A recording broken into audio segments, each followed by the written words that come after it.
America has seen its share of serial killers, but few struck as much fear as the Green River Killer. Over the span of 2 decades, he preyed upon the most vulnerable, leaving behind a trail of terror that would baffle investigators for years. His name? Gary Ridgway, and his crimes? Beyond horrifying. This is the story of how a quiet, unassuming man became one of the most prolific serial killers in U.S. history.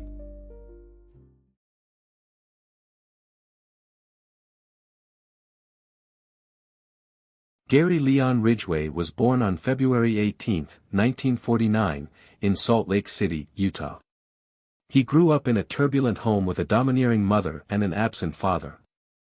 By all appearances, he was an average kid, one who struggled academically and exhibited disturbing behavior, including violent tendencies toward animals.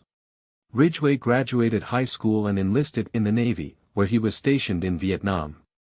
During his service, he contracted an STD from a sex worker, a fact that many believe fueled his later hatred toward women.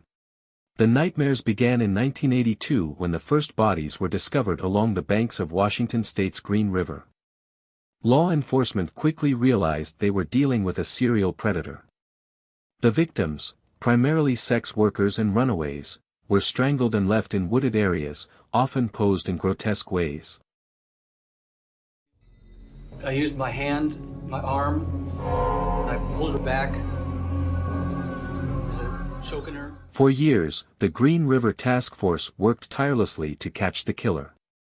At one point, they even sought the help of infamous serial killer Ted Bundy, who provided chilling insight into the mind of a predator. As bodies continued to surface, police honed in on a suspect, Gary Ridgway. In 1987, he was questioned and even passed a polygraph test. But without solid evidence, he remained free. It wasn't until 2001, nearly 2 decades after the first murders, that DNA technology finally caught up. A breakthrough linked Ridgway's DNA to multiple victims. On November 30, 2001, he was arrested at his workplace, a truck factory in Renton, Washington.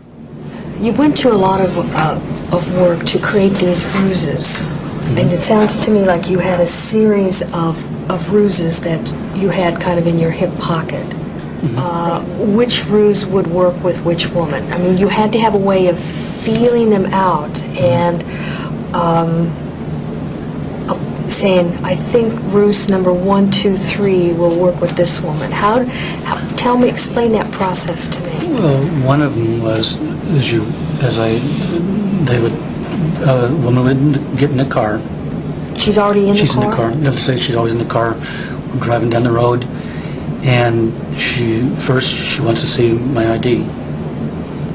So I whip out my ID, and with my ID would be I'd put my finger over my driver's license to hide my name.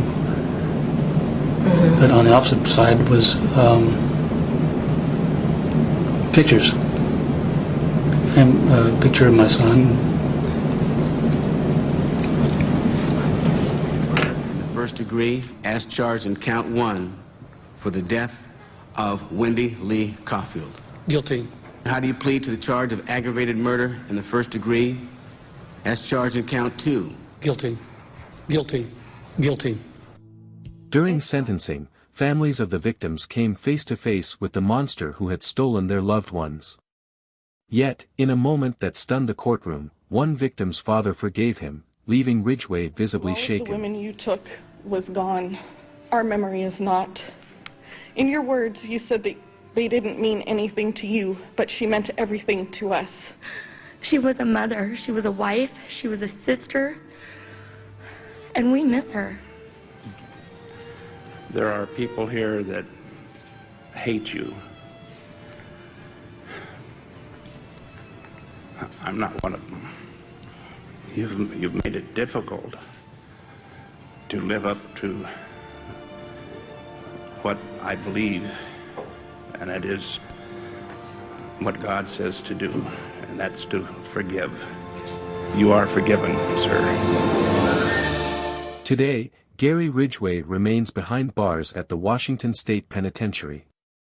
His case stands as a grim reminder of the darkness that can lurk behind an ordinary face. Though justice was served, the scars of his crimes remain. May we never forget the names and stories of those lost to one of America's most notorious serial killers.